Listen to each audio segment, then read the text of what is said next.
Chapter 8. Chapter 8 is about utility and demand. It's about consumers. Where we are is we're going to spend a little bit of time talking about consumers, and then we're going to spend a lot of time talking about production from the business's side. And then the end is try to put that all together and talk about economics. We have this magic word, utility. Utility is the economist's word for happiness. It comes from, if you remember in the past, we talked about the Utilitarians. This word utility obviously comes from the Utilitarians. So we say anything that gives us utility is a good. Utility, right? Your dog comes over and greets you at the door when you get home. You're getting utility from the dog. You have a good dinner. You're getting utility from your dinner. You go for a run. Feel good afterwards. You're getting utility from going for that run. Okay? It's the economist's word for happiness. Now, there's a problem with utility. It's not a problem with utility. It's a problem with, but we can't measure it. If we could measure utility, if we could say, I am 2.42 times happier than you are, then we'd be doing something called Cardinal Utility.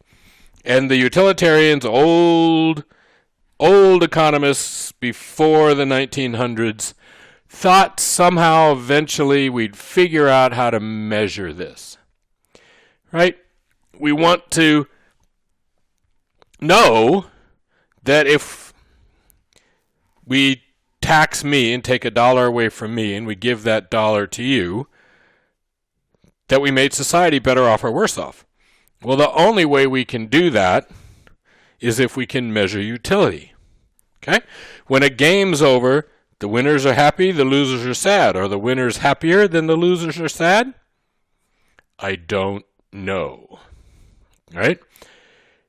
Without being able to measure utility, without this cardinal utility, we have a problem.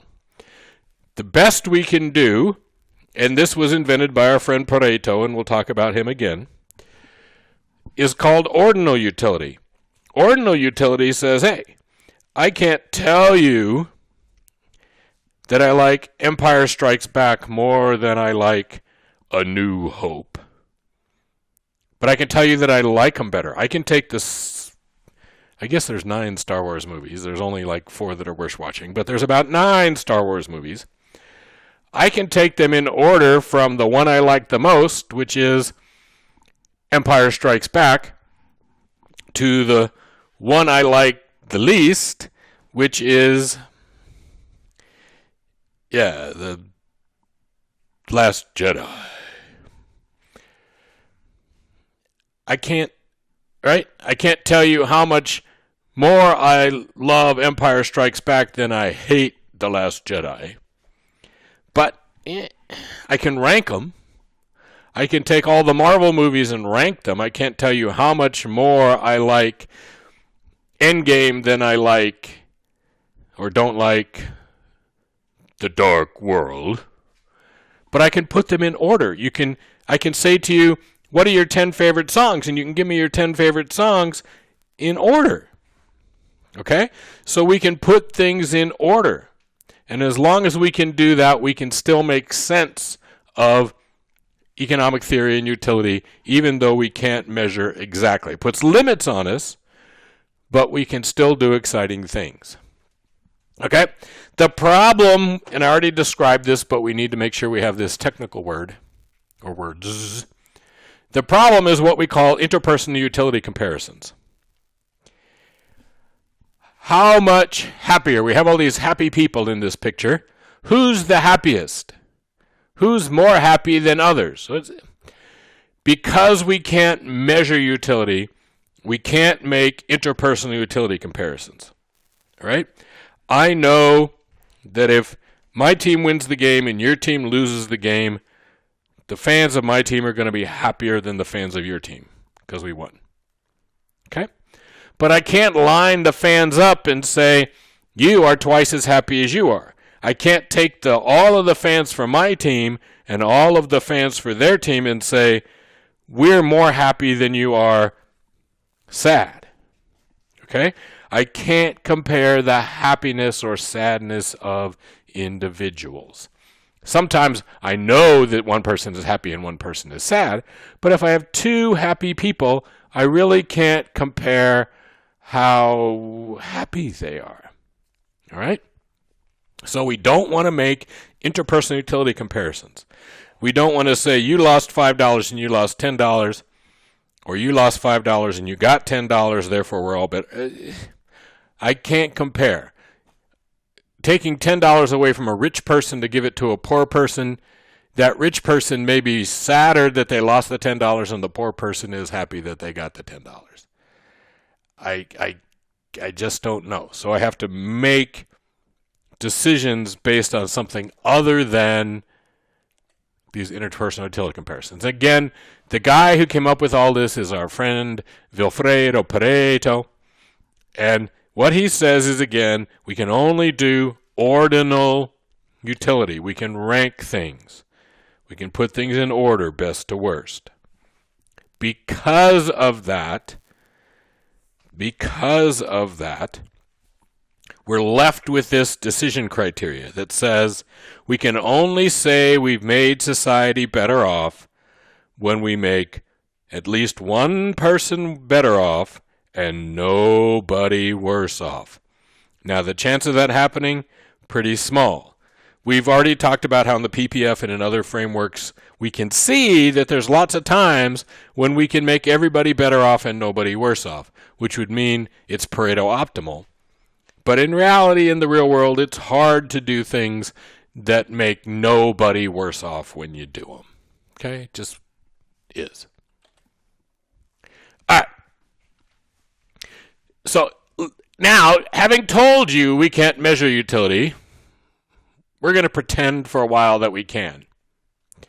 And don't go, oh my God, we're doing all this stuff, it's meaningless. The ideas here are the important thing, right? And on the test, okay, you'll have to do problems, and you'll have to pretend that you can measure utility. But just because we can't actually measure it doesn't mean that these ideas don't have value to us. Okay? So I have my total utility. So let's suppose I had dinner, and dinner was grilled chicken on the Barbie, and I had chicken and broccoli and a baked potato and an iced tea. And I got 100 utils and 20 utils and 90 utils and 40 utils. And dinner made me 250 utils happier. Okay? If you want to win a Nobel Prize in economics and a medicine at the same time, invent a util meter. Invent something that measures utils in people and how happy they are. Right? But we can add those up and we can get your total utility from something you do by how many utils. And your book talks about units, but real economists talk about utils. At a good friend whose license plate is MAXUTIL. Yeah, max util. So, marginal utility. Marginal utility is way more important than total utility. I'm not interested in how happy I am over my entire life. I'm interested in whether my happiness is going up or down. So let's suppose I go out to eat some pizza for dinner. And I know I use a lot of food examples, but I use a lot of food examples, so just live with it. I eat that first slice of pizza, I go, hey, 100 utils. I was hungry. I ate that first slice of pizza. I am now less hungry. The additional utility I'm going to get from eating more pizza is less. When you're starving and you're hungry, you eat that first pizza. Now you can relax, right? You're going to probably keep eating, but that second slice isn't as valuable to you as the first one. So maybe we only get 80 utils from the second one. Economists call this diminishing marginal utility. We'll come back to that word. I think I have it written down here somewhere. After I've eaten 2 slices, I could probably walk away, but go ahead and eat a third slice. But that third slice only gives me 20 joules. It's not as good as the first 2 slices. Now I'm full. Now I'm sitting there going, oh, I'm full. I just need to relax. And someone says, come on, there's 1 slice left. You got to eat it. Well, if I eat it, I'm going to be bloated. I'm going to be unhappy that I ate it. It actually has a negative utility to me. And unless forced, I'm not going to do that. I'm not going to choose normally to give myself something that makes me worse off. But maybe that 4th slice has a minus 50 joules on it. So those 3 slices of pizza gave me 200. Now if I eat the 4th one, I'm going to drop down to 150. I'm going to be worse off. Okay? That tells me a couple things about life, this diminishing marginal utility. Okay? I stop. I don't eat until I run out of food. I should stop before then, because eventually eating more is going to give me negative disutility, we call that. Okay? And I ate the pizza because that's the thing I wanted the most that gave me the most utility. But as eating that pizza goes down, maybe I'm better off not having 3 slices of pizza. Maybe I'm better off having 2 slices of pizza and a side salad. Yeah, maybe. Okay? I make choices now. As I consume pizza, my marginal utility from pizza is going to go down. That starts to make other things look more exciting and interesting to me. That's why we go to buffets. Okay? So again, it's a hot summer day. You're out at Sunset Park playing some ball. You got some volleyball. You're driving through the sand, and you're hitting and you're setting. And it's 110 outside. After your game's over, you walk across the street to the little pub that's there. That first beverage is going to be amazing. Great beverage. Your second beverage, now that you're cooled down and you've already had some, your second beverage isn't nearly as good. Your third beverage, it's okay maybe, but maybe you didn't need to drink it. Your 10th beverage is certainly going to give you disutility. It's certainly going to give you negative. Okay? So you're going to drink the first one. You're probably going to drink the second one. After that, maybe not, maybe. Diminishing marginal utility. Without diminishing marginal utility, life would be boring. If you love Disneyland and there was no diminishing marginal utility, every vacation you ever took would be to Disneyland. But that's not what happens. You go to Disneyland. Maybe you go twice to Disneyland, and then you're like, let's go to Magic Mountain. Let's go to San Francisco. Let's go to Hawaii. Okay? The more you do the same thing over and over and over again, the less enjoyment you're getting from doing it more. Remember that marginal means more. The key here is more. So why do we do this variety of things in our lives? Why do we make our lives interesting by eating different places and going on vacation to different places and doing different things in our lives? It's because everything has diminishing marginal utility. And as we do our favorite things more and more, other things begin to sneak up, and their marginal utilities get high enough that we want to switch over and try something else. And maybe every other year we're at Disneyland because that's our favorite thing, but not every year. In between, we're going and doing other things because we have diminishing marginal utility. Now, I'm going to ask you a question. I'm not going to answer it, and then I'm going to go on, but it's something for you to think about. Economists believe that we all have this diminishing marginal utility thing. The more you consume of something, the less you enjoy it. Do we think that's true? If you think that's true, what does that say about having one significant other for a long time?